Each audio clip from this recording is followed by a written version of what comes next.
Good evening, everyone. It's about time to get started. And appreciate everyone taking time out from their busy week to get together this evening for a little while. And I'd like to start out by asking you to check your cell phone, make sure it's on silent mode there at this time. Don't have many announcements, and I may not know them all, so you let me know if I'm missing anything there. Sympathy of the congregation is extended to the family of Ken Jenkins as he passed away, and his funeral was this past Friday. Also, Joseph Bethune, this is Mary Grace's grandson, the youngest one. He is currently confined with COVID, so please keep him in mind. So is Andy. Andy is also? He's quarantined. Okay. Okay. Not showing any? Okay. Okay. Just keep him locked up, or? Okay, they got to pay. Okay, so Andy is also quarantined this week too. So Johnny, you know what that means, don't you? Yeah. Yes. We also need to remember the Turner family. They lost Charlotte. Okay. I'm sorry. Charlotte Gilbert. That's Bruce's aunt. Okay, Bruce Turner's aunt, Charlotte Gilbert, passed away. So y'all keep the Turners in your thoughts and prayers. Will be Friday at Dunlap. Mm-hmm. It's 5 o'clock Eastern time until 9 o'clock, and the funeral will be at 10 o'clock Eastern time at Dunlap. Okay. Okay. Arrangements will be at Dunlap at one of the funeral homes up there. You may have to look it up on the web or something there. You can usually track these things down pretty easily. A reminder that this coming Sunday is monthly men's business meeting. I think we said 4 o'clock. Is that right? 4:30? Okay. I was pretty close. Yeah.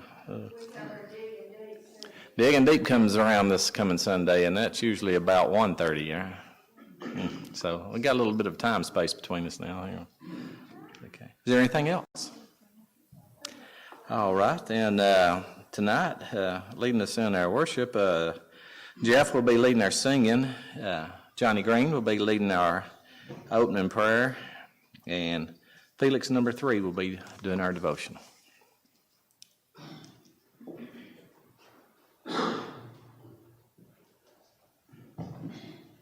Anywhere's home. Do the first and last. Numbers are a little low, so everybody sing for 2 people, we should be fine.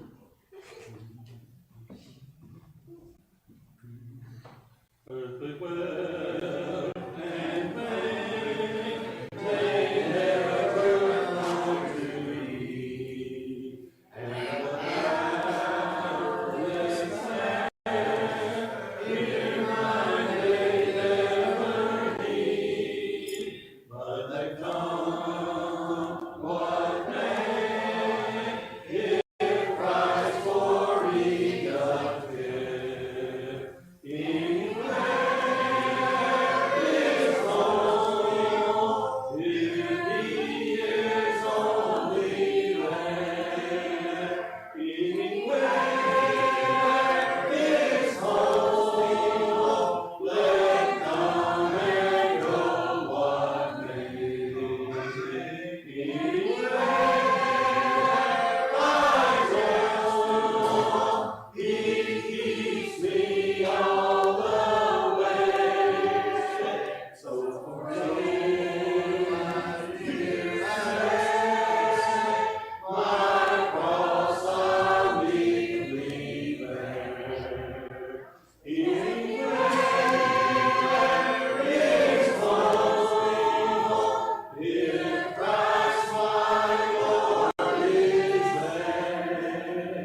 day you've given us for this time that we could assemble together to fellowship, to sing songs, to study from thy word.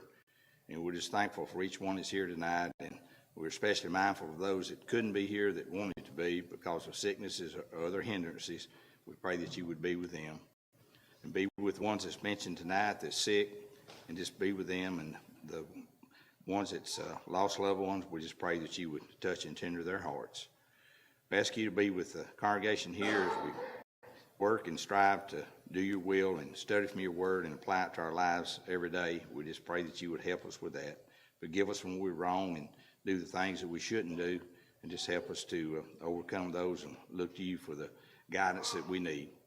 We ask you to be with our country and our leaders. Just pray that they would have the forthwith about them to look to your word for the guidance and strength that they need to make the decisions that's best for us, to help us to stay a Christian nation. I ask you to be with each one tonight as we study from the help us that we would open our hearts and minds and apply the things that said that would make us better servants of yours in the future. Be with us tonight, and as we leave tonight, we ask you to go with us as we depart us safe. Give us our sin. In Christ's name we ask it. Amen.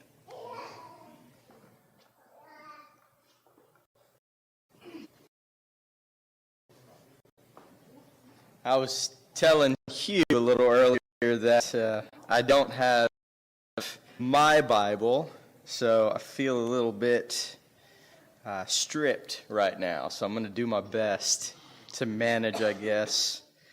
So tonight we're going to be talking about yet another saying, yet another rule that we could apply to our lives, and that is write a letter to the government if you see something that needs fixing and propose. So I guess a good question would be, well, what does the government have to do with the church, and how can we really learn from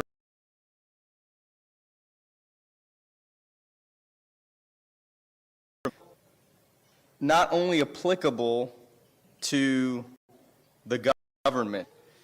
It's very important when you put things in perspective as far as, taking into consideration people like Paul that wrote letters constantly, very much in line with what this rule is telling us to do. So the first thing I want to focus in on this rule is that needs fixing. It calls to necessity. It calls to something that needs to be fixed, not necessarily something that we just want, something that, we desire, something that frustrates us. It's minor. It's something that we see that needs fixing. And as Christians, we should know very well that this is a familiar concept.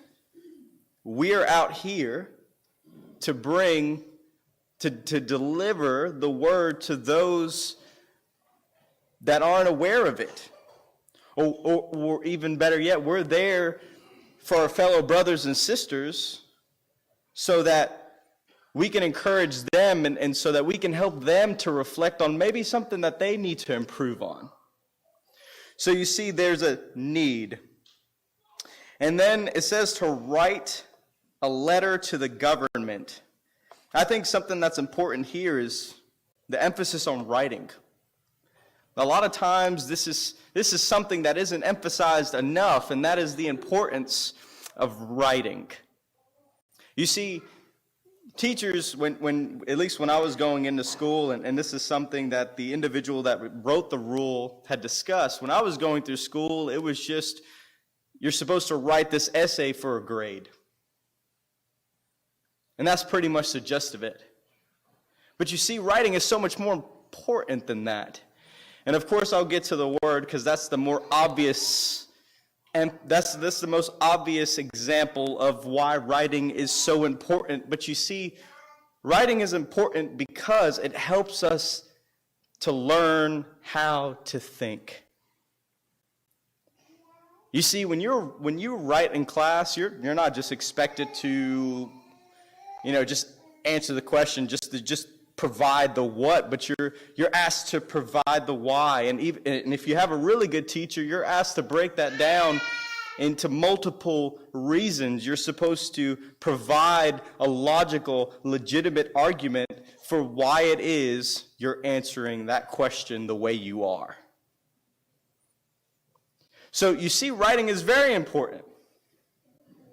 That's the whole purpose of it, is to learn how to think. Now, if you can think, if you could learn how to think efficiently and effectively, you're dangerous. Not in a negative way, but you're dangerous.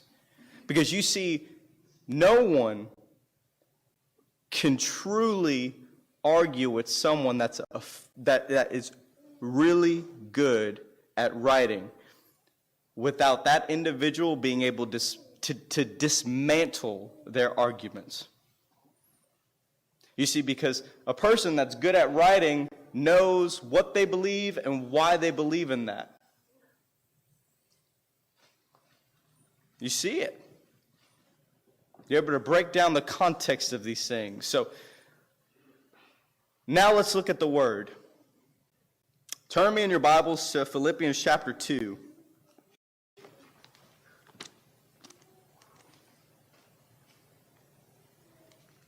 Philippians chapter 2. You're going to have to give me a moment. There you go. Philippians chapter 2, verses 12 to 17. And it states, "Therefore, my beloved, as you have always obeyed, so now, not only as in my presence, but much more in my absence, work out your own salvation with fear and trembling. For it is God who works in you, both to will and to work for his good pleasure. Do all things without grumbling or disputing, that you may be blameless and innocent children of God, without blemish in the midst of a crooked and twisted generation, among whom you shine as lights in the world, holding fast to the word of life, so that in the day of Christ I may be proud that I did not run in vain or labor in vain. Even if I am to be poured out as a drink offering upon the sacrificial offering of your faith, I am glad and rejoice with you all." So, not only do we know that there is a reason why Paul wrote this, he proposes a solution. We see a solution to the issue presented. Now, I dare say issue, because everything is written for a purpose. We understand that. We know that if we read the scriptures. So we know that if Paul was saying it, whether it be a lot of people or a small amount of people, they were struggling with stuff like, let's see here. They were struggling with stuff like, I want to make sure I get the wording correct. Let's see here. Did not run even if I poured out sacrificial. Right here in verse 14, it says, "Do all things without grumbling or disputing." So he identifies something that some of the Christians must have been struggling with. And if not, some Christians must have needed to hear.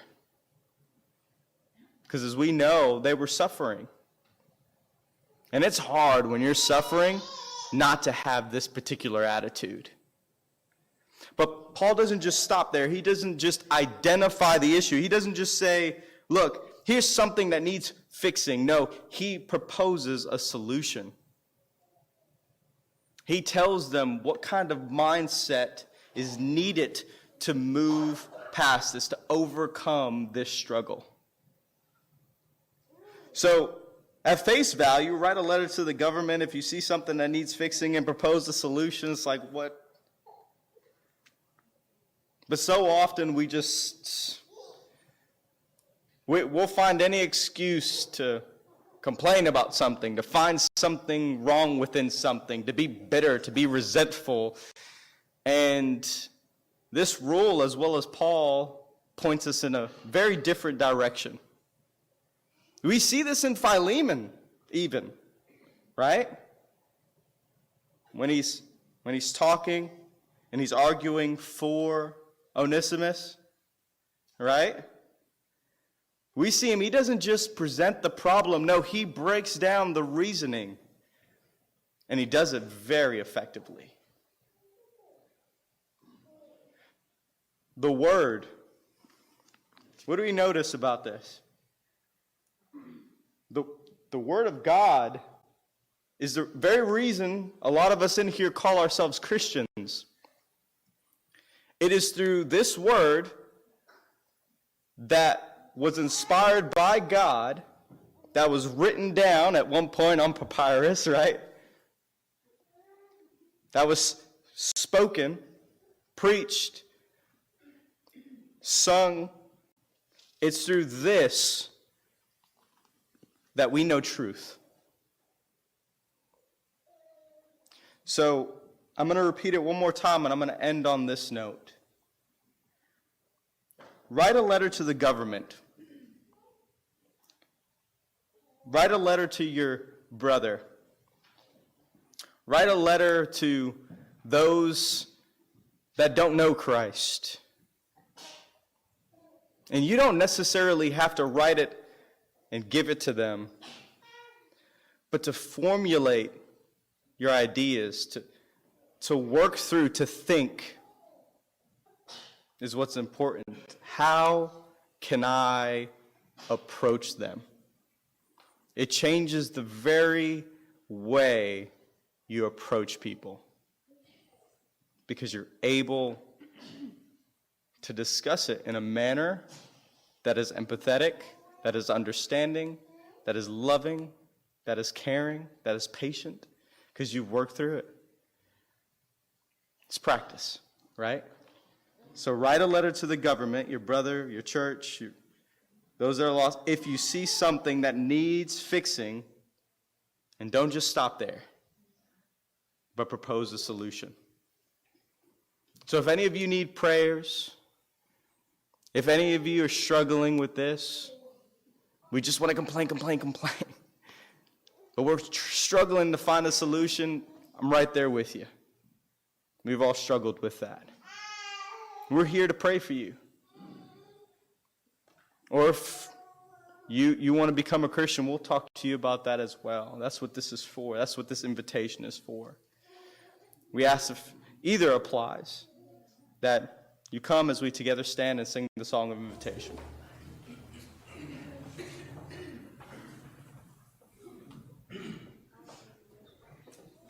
I am resolved no longer to linger, drawn by the world's cheap light.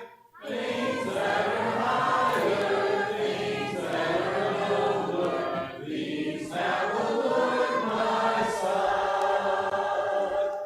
I will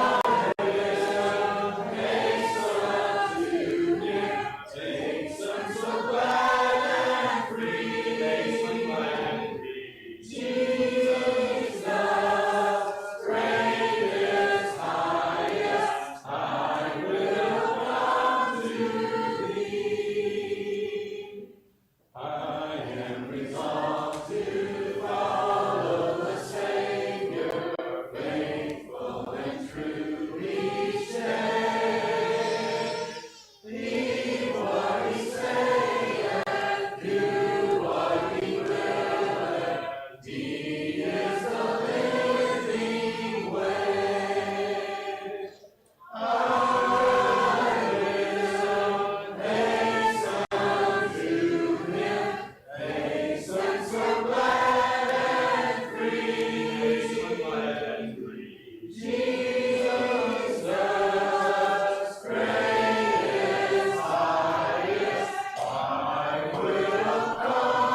Before we dismiss to our classes, let's sing just over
another. Is that your last? That's the right one.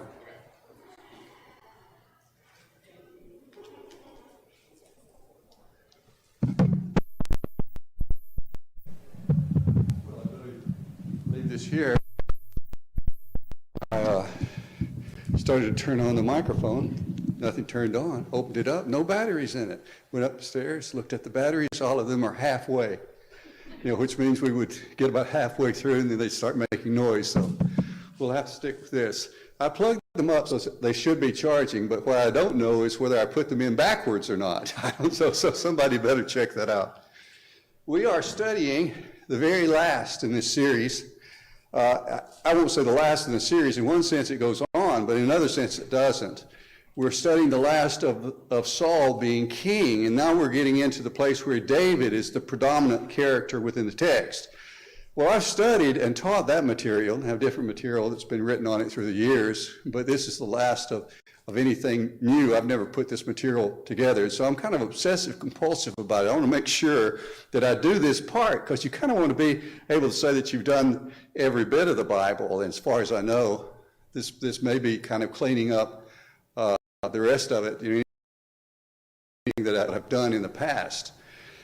But at any rate, we're going to be looking just at the tail end of how the way you end is a great deal more important than the way you begin.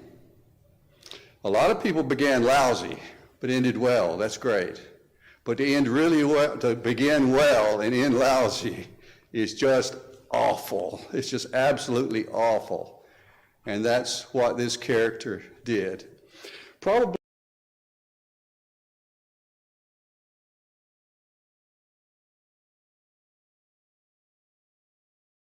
chapter 15, where in the middle, and I've never really caught this before, but it's right, this statement is so important to us. To obey is more important than sacrifice.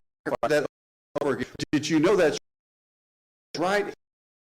Samuel's together to be able to recite this to Saul. After all, this is to the king of Israel. This is pretty heavy stuff. And so it's a lot more formal. It's just like if you were going to see the President of the United States, you'd probably think a few minutes before you said anything to him to get things together, get all your ducks in a row. And so it is, since it is changing from the judges to the kings, as being the major power. God has been ruling through the judges before, and now it's switched over to Saul being king, the very first king of Israel. This is incredibly important. And Saul really messed up on this one. He was not obedient. He knew how to sacrifice. He could do all the things that made it look like he was real churchy. He knew how to talk church. He knew how to make everybody think that as a politician that he was real religious, that sort of thing. Politicians are good at that, are they not? But he was missing something way down deep inside in his personal relationship with God. And there are at least three things that he's messed up on that we'll look at just momentarily, but I want you to kind of review with me for a moment what we've studied the last time. And I think this section would be 1 Samuel 13 through 14. Samuel said to Saul, "You have done foolishly. You have not kept the command of the Lord your God, with which he commanded you. For then the Lord would establish your kingdom forever. But now your kingdom shall not be continued. The Lord has a man after his own heart." That will be David, "And the Lord has commanded him to be prince over his people, because you have not kept what the Lord commanded you." You have not done exactly what God said. It's not enough to just talk about it. You have to do what God actually says. There's a couple of things that we need to think about for a moment. What is a dynasty? What's a dynasty? He's about to lose his dynasty at this point. It says kingdom, but what it means in the context is a dynasty. You were about to talk, I think. I was going to say a family that rules generation after generation. That's exactly what. That's a family that rules generation after generation. It would be a whole lot like if the Parliament of England went to the Queen of England and said, "Okay, you can remain queen, but God has chosen someone to replace you, and he or she will not be in your family." And so how might that affect old Saul, who is, by the way, just to the point where he, as we'll read about him later in his relationship with David, he's ready to kill David. He's ready to kill his own son, Jonathan. He doesn't care anything about even his own family, even the best of his people he doesn't care about. He cares about old number one Saul. So this doesn't bother him too much, I don't think, personally. Why would losing his dynasty be listening? Have I not here? But nevertheless, if you got it in mind, just go ahead and say it. Why would losing his dynasty be better than losing his kingdom? Well, his power. His power, because, as long as he's alive, he still has the power. So he dies, and Jonathan has nothing. Who cares? It's just my kid, sort of thing. That's probably what's going through his mind. Can't prove that, but it doesn't seem to bother him too much. Doesn't seem to be the main thing. Yeah. Who talked? Thought I heard a voice. I'm hearing voices here. Okay. Saul lost his dynasty because of disobedience. And that's really the point right there, what we studied the last time. Now, what we're about to study in today's lesson is that God regrets. I regret that I have made, he says in verse 11, God regrets that he made Saul king, for he has turned back from following me and has not performed my commandments. Samuel even writes that poem that I alluded to, and that's in verses 22 through 23 of 1 Samuel 15. As the Lord has great delight in burnt offerings and sacrifices, as in obeying the voice of the Lord. Behold, to obey is better than sacrifice, and to listen than the fat of rams.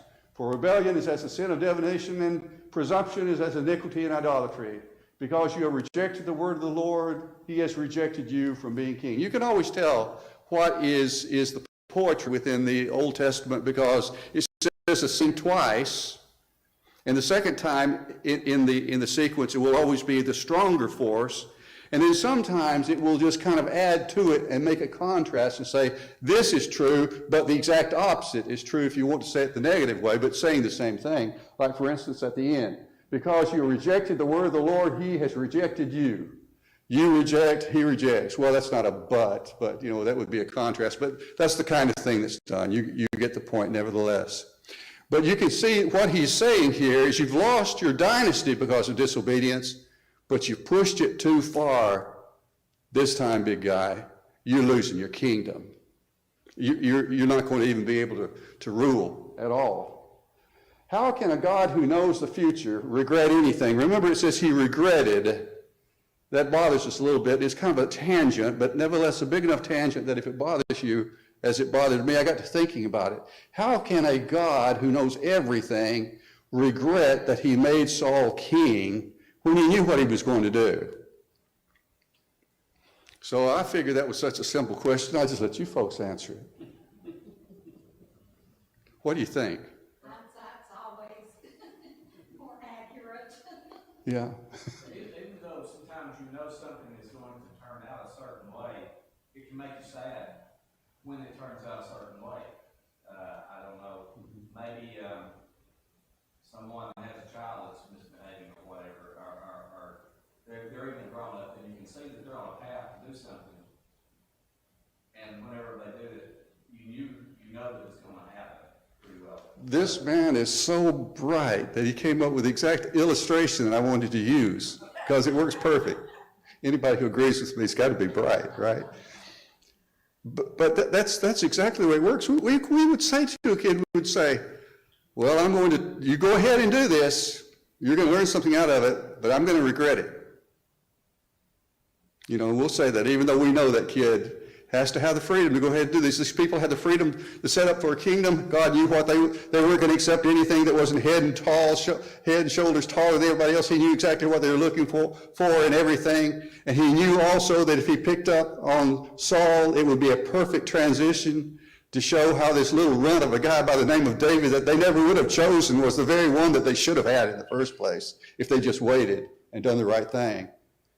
And so, even though it's not always easy to understand what's going on in the mind of God, God sometimes does things, does he not, that he knows he'll regret the way it turns out. He already regrets it because he knows it's going to happen.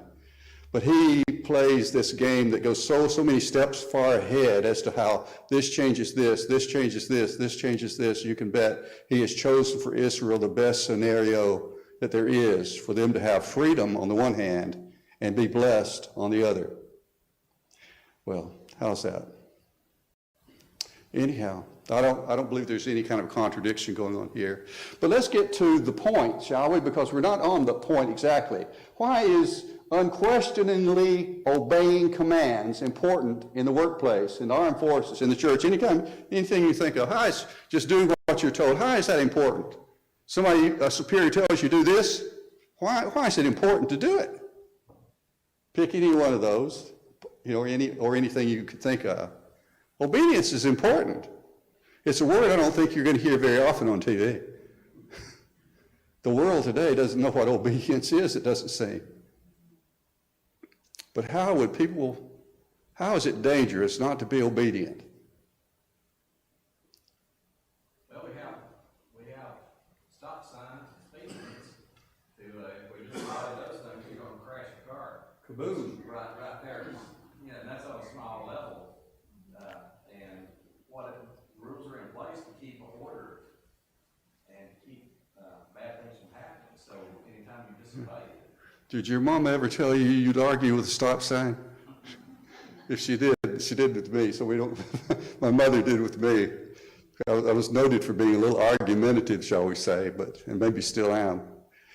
But you can't argue with a stop sign, can you? You'll lose every time. You'll lose every time. What else? Think about the armed forces. Your superior tells you to do something. I don't know much. I've never been in the armed forces. You walk through a jungle someplace, and all of a sudden your superior says, hit the deck. That would be if you're in the Navy. What would he say? What would be the command? When he means take cover. What's that? Oh, that's why I say take cover. Take cover, yeah. I'm sure they have something they can say quick, maybe a one-word command that everybody knows when they're going through the Vietnam jungle or something, to hit the deck immediately, and if you don't do it, who knows? The next step might be the machine gun takes your head off. You might be sliced right through unless you do that.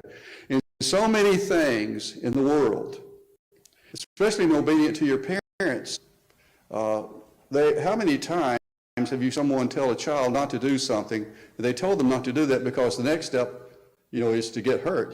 They say stop or whatever, And that's why it's kind of important to, when you're driving around with me, a little bit deaf and a little bit inclined to look at the birds or something as we go by, come up a real loud noise that says stop or whatever, so I know not to keep going and running over something. You'd be quite as timid as Donna is sometimes, She's a little quiet. And you can't be like my grandmother, who would stay about 30 seconds before she got it out. Sometimes it's important to just command people. It's important to be obedient. If you think about it, if you have someone that's over you that has the ability and authority to give you a command, you would think that they are trained, they have the knowledge that they should to give you a command. And if they don't have that knowledge and training, then they shouldn't be in charge of you. They shouldn't. And that's probably one of the problems sometimes too.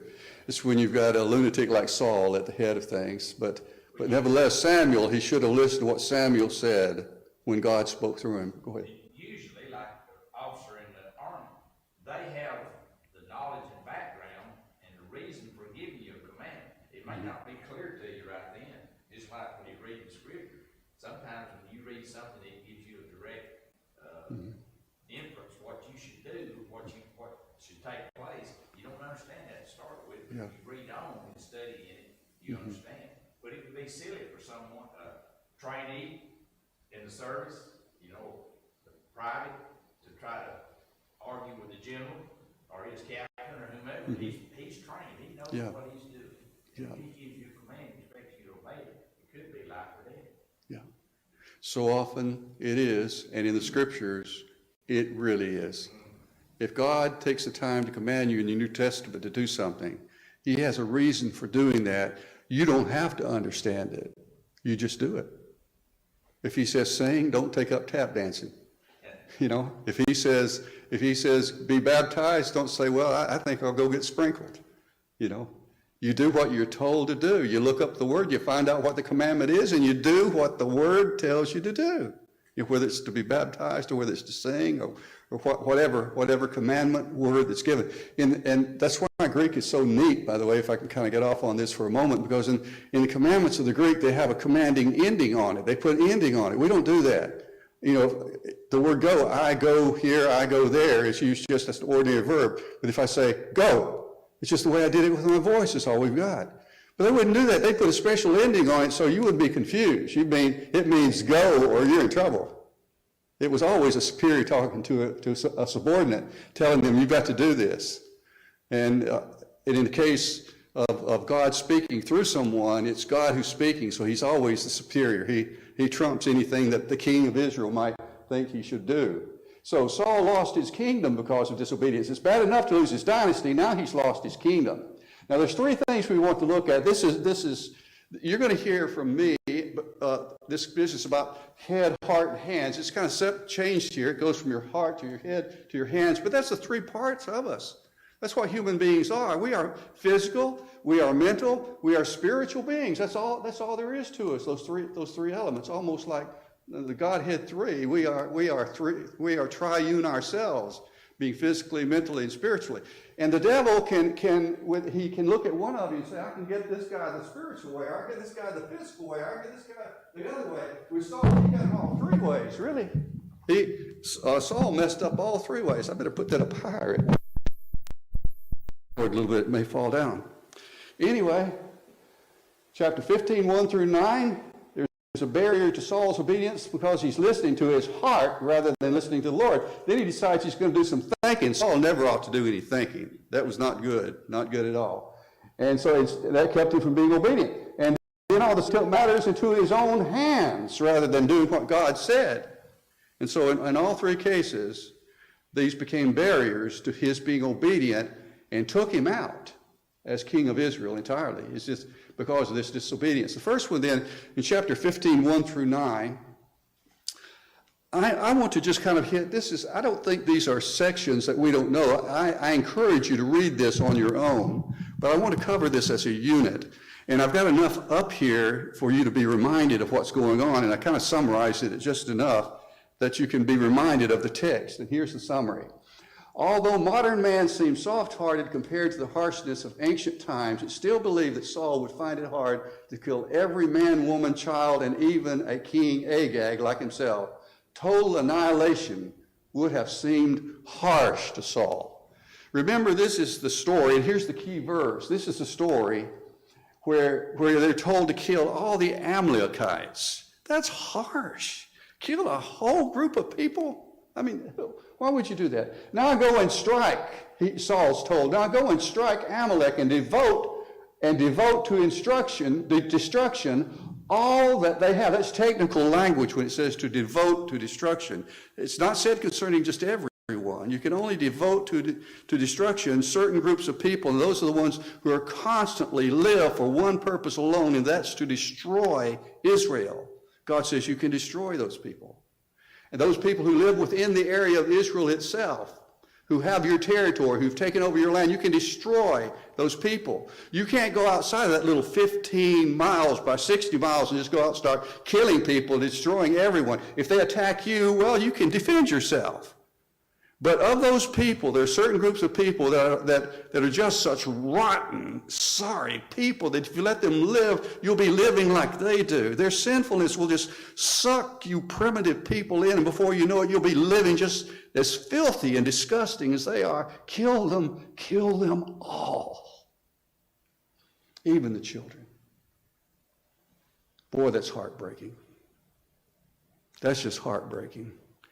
And Saul, of course, his heart got going just like yours is now, because he was just standing here and saying, kill them all, even the children. It's just heartbreaking. And it just broke that boy's heart to even think about he, as king of Israel, would be expected to do that. So he says, well, I know better than God. I don't have to do that. And so he didn't. He didn't. Now go and strike Amalek and devote to destruction all that they have. Do not spare them, but kill both man and woman, child and infant, ox and sheep, camel and donkey. I don't want anything that has to do with Amalek in your possession. But Saul and the people spared Agag, the very worst of the lot. They spared him. Maybe he thought, oh, he's a king like I am. I wouldn't want to be king. I mean, do unto other kings as you would have done unto you. I don't know what went through his mind, but he was having a problem with his heart. But Saul and the people spared Agag and the best of the sheep and of the oxen and of the fattened calves and the land, all that was good, and would not utterly destroy them. All that was despised and worthless, they devoted to destruction. So he says, well, we'll do kind of what you said, God. We'll take all the useless animals, kill them, but the ones that are really fine we'll keep, and we'll keep Agag alive. Of course, it was a limited battle, and some of the others they didn't go after them. So the Amalekites are going to continue to destroy God's people years after this because of Saul's foolishness. They're going to continue to be an absolute awful influence on the people of God, as the biblical text makes plain. Who were the Amalekites? When you look at Deuteronomy chapter 25, verse 17 through 19, God says these are the people who, remember where Moses had to hold up his staff. As long as he held up his staff, the people of God were winning, but when his arms got tired, remember they're in Canaanite territory. These are the worst of the worst. As long as Moses could hold his hands up, remember Joshua. Was it Joshua, Caleb? Who helped hold up the arms of Moses? But as long as he could hold that staff up, God's people were winning. And when it would fall down, they would lose. Remember that story? You can read about it. It's found elsewhere, not just Deuteronomy. But God says totally destroy those people. Just totally destroy them. How were their women used in fertility cults? If you were Canaanite, how would you women be treated? Not just firstborn women, but all the women. You would do a stint doing what? I'm not going to ask the women that because I don't think you're going to get the women to answer, the ones that know it. The ones that don't know it would be afraid to guess. We're talking Canaanites here. You would be prostituted and called a holy woman. That's their word. Their word for prostitute was holy woman. They would use you down at the temple, raise funds with you. And then after you've done your stint, you're young and pretty, and then after that, either you're already married or whatever, you could be somebody's wife. But they'd still use it that way. Your father would send you down there, because you're religious. You're supposed to do this for the Baals. How would you like to be one of the sons of those Canaanites? How would you like to be the firstborn? Greg's lucky he's the secondborn. What would they do with the firstborn? You're not afraid to say that one. Go ahead. They'd sacrifice the firstborn, make the crops grow. That's what a fertility cult is.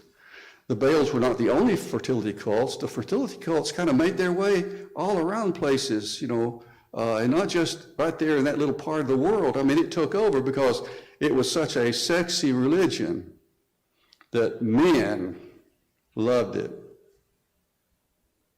This is awful. I hate to talk about my own kind that way, but it brought out the absolute most filthy and disgusting element in men.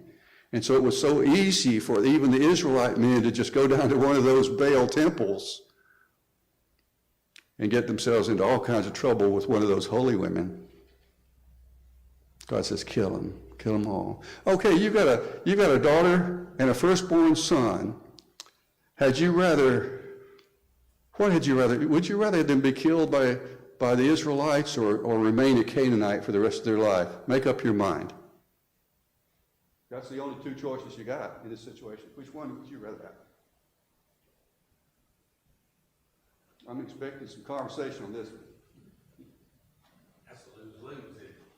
What's that? That's a lose-lose. It's a lose-lose. Not really, though. Read the questions. It'll maybe give you a hint.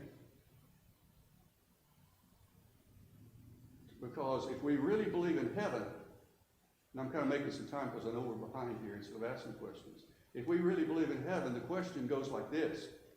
Had you rather your child die and go home and be with God in heaven, or had you rather, paradise and then later heaven and so on?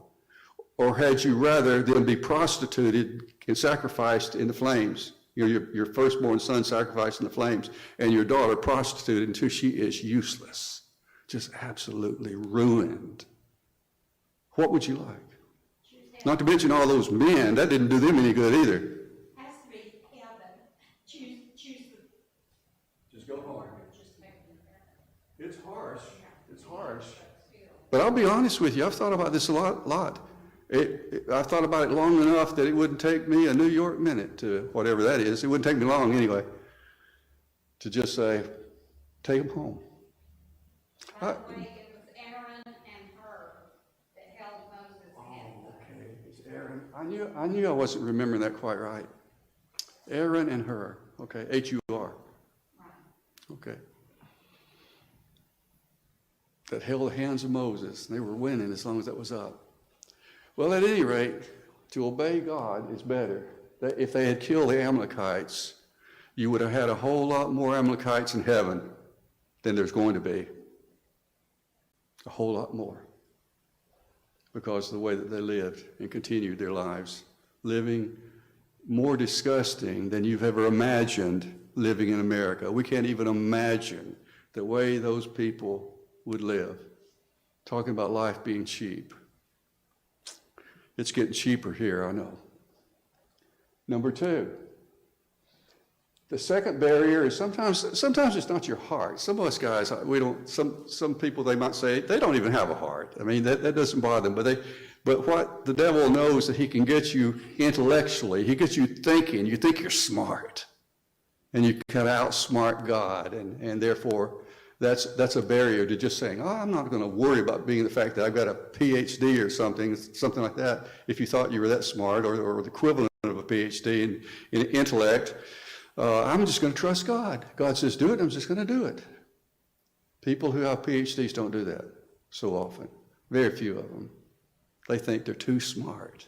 And Saul here, who started out humble, he's been king for many years now, and he thinks he's smart.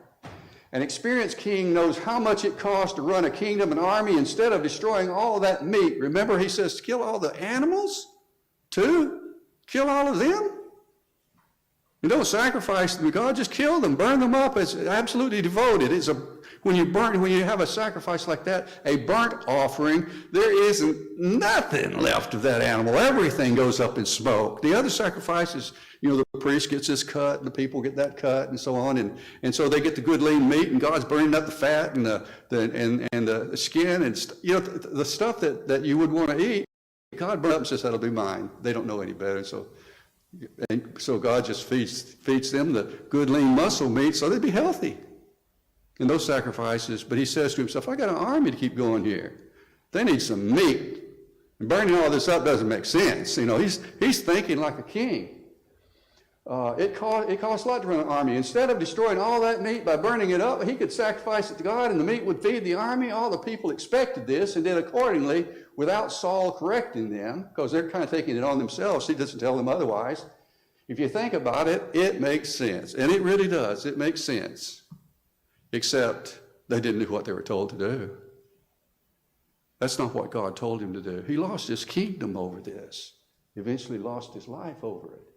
Saul said to Samuel, I have obeyed. Of all things, he had the audacity after the prophet got up in his face and said, you've disobeyed God. The kingdom can't be yours anymore. And not only that, we're going to give it to David. Well, he doesn't say who David is, or Saul would be out there killing him, trying to kill him anyway. Saul said to Samuel, I have obeyed, the voice of the Lord. I have gone on the mission on which the Lord sent me. I have brought Agag, the king of Amalekite, and I have devoted the Amalekites to destruction. But the people, he's passing the buck here. He's a good politician. But the people took, that's what you do. When bad things go, you find the guy who's the least important guy, totem pole, and you throw him under the bus, right? That's the way politics work. So he just blames on the generic people. But the people took of the spoiled sheep and oxen, the best of the things devoted to destruction, to sacrifice to the Lord, your God. Oddly enough, he says, your God. That's a little creepy. It should be his God, too. But anyway, your God in Gilgal, yes. In verse 15, he used the term, your God. Yeah. Also, that is. That's a little creepy. Whose God is he here? Yeah. Saul's God also. You can tell this boy is losing his religion, what little he had. It seemed, well, he has to be. He knows better than this. He knows better. He should have known better. How might the personal pronoun I be a part of Saul's problem? I have obeyed, I have this, I have devoted, but the people and so on. Don't you think it is? I think just to ask the question is to answer it really. He's thinking about himself. That's when we're at our worst. I did this, I did that. Lord, I have done so much for you. Why would this happen? And I, me, my, and all of that. We've all played that tune. You know, we all have. But it's a dangerous thing. It's a dangerous thing when it's carried so far that it makes us disobey God. So he's doing too much thinking. He blames the disobedience on the people. How do modern politicians, people pass the buck today? Do you know of any? I don't know. We don't want to get political here, but I do want you to think about it. How do they do it? Can you think of an example right now? Can you think of any politician who's put off what he did on somebody else and said it was their fault and not mine? Raise your hand if you can think of an example of it. You don't have to tell about it. Just raise your hand. We got several hands going on. That's good. That's good. You know it's true. You know it's true. Last one. Just like we are today when we think we know better than God. When He tells us what we're to do. Yeah. We try to modify it. Yeah. Somebody should have used that old joke on Saul when Saul walked up to Samuel and said, I kind of thought, and Samuel, you remember that he butted in and kept it from running his mouth already in the text. If you read the text from yourself, he should have butted in and said, there's your problem. Stop thinking. Just do what God tells you to do. Just do what God tells you to do. Last of all, his hands. I have sinned, Saul said twice, but he has the gall to lay his hands on the prophet and tear his garment, trying to keep him in the celebration. Remember, they want to celebrate the victory, and he puts his hands on him, and Samuel is not going to go to that celebration. He says, God has rejected you, and he has someone who's after God's own heart. He knows it's going to be someone after God's own heart, and later on we'll find out it's David. But Saul tears the man's clothing, hanging on to him, and a little bit later, he, in the Hebrew, I understand, uses a commandment and tells him to stay. I don't accept, what's the words that he uses? I'll just read the text down here. And Samuel turned to go away. Saul seized the skirt of his robe and it tore. And Samuel said to him, the Lord has torn the kingdom of Israel from you this day. Give it to your neighbor of yours who is better than you. Then he said, I have sinned, yet honor me now. That's even a commandment. Before the elders of my people and before Israel. And return with me, that I may bow before the Lord your God. Your God again, there it is. Before the Lord your God. So Samuel turned back after Saul, and Saul bowed before the Lord. Saul does two things. He physically stops Samuel and commands him to return with me. When things fall apart, how might we take matters into our own hands? Things are falling down around his ears. How do we take matters in our own hands sometimes? It's a dangerous thing. Dangerous thing. We are out of time, though, as you know, and so it's time for the curtains to go down. Here they are. And there's two guys, the curtains are going down on old Agag. I think of Agag. I'll always remember his name because I think the last thing he did was, it was probably Agag was the last thing out of the man. But Samuel, the prophet, I know this sounds awful. Just think about a good man of God. He takes one look at him and knows through the eyes of God how many Israelite children will be dead. Women absolutely sexually ruined, and young firstborn children sacrificed in the flames, and he hacks that man to death. What would you do if you were behind Hitler and you could pull the trigger and you'd say, and you knew 6 million people would live? Let me go on record as saying, I'd pull it. I'd pull the trigger. Hitler is not worth 6 million dead people. But the Lord would have to tell me that. But here's the problem. This is not a confusing thing like it is with us. God told him what to do. He commanded him what to do. It was clear with him. It wouldn't be clear with you and I. If there's a voice talking to you saying, kill somebody, you need psychological help probably. You need somebody to talk with you, especially if it's me. But anyway, but Saul hacks him to death. And in grief, Samuel leaves Saul forever to go anoint a new king, David. And Saul never saw the face of Samuel again. That was it. The prophet never looked back. He went out and anointed David. There's going to be a try to transition before he becomes king, but anyway, that's about the size of the whole thing. We don't have time to look at that. But I kind of am reminded, just to leave with this thought, I'm kind of reminded of that Shakespearean, I don't remember it, which play or what it was, but he talks about us human beings, that we strut our way across the boards, across the stage, in this feeble little life is over, and that's kind of what happens here, is this guy kind of struts his way across the boards. In fact, I wrote this down a little bit. I wrote down those two people, Agag and Saul. This was their last strut across the boards. That was the end of it, as far as Samuel was concerned. That's it. Thanks for your comments. That funeral home was Stafford.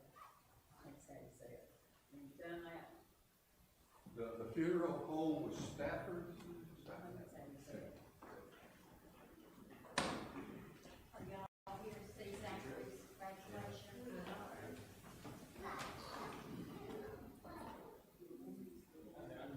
Jeff, Donna Williams. Don, good to have y'all with us. Thank you. It's nice to meet you. Congratulations, Zach. Yes. Graduation coming up, or did it come up? Tomorrow.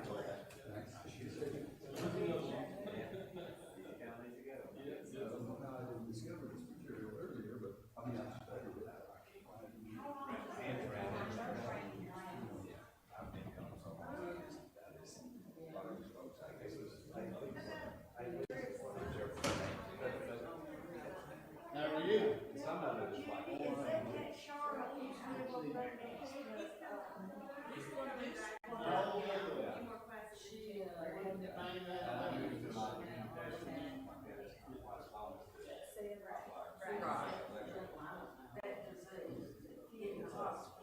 it's pretty,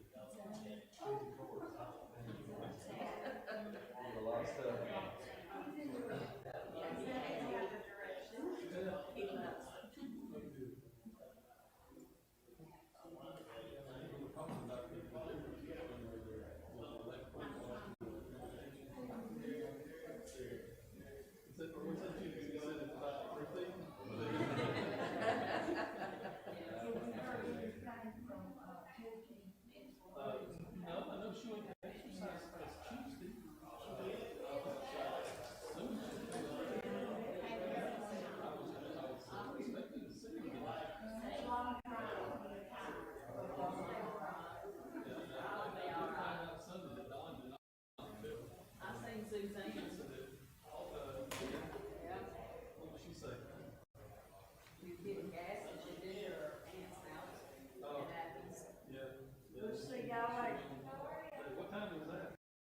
Before I got here, I stopped to get gas, and she did too, at the Walmart.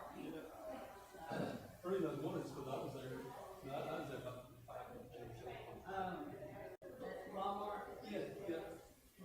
I have to make a couple of stops a week. So